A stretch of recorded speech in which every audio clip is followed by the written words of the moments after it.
Assalamualaikum warahmatullahi wabarakatuh.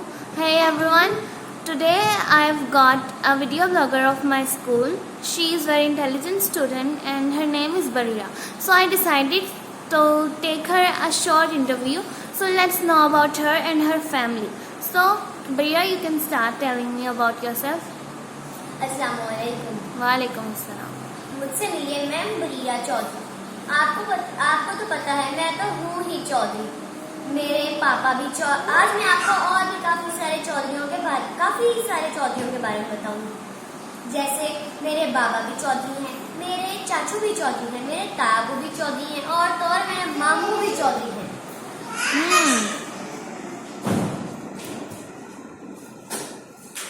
तो हम बात कर रहे थे चौधरियों। तो चौधरियों की और भी काफी सारी इकसाम है, जैसे सियासी चौधरी, खानदानी चौधरी।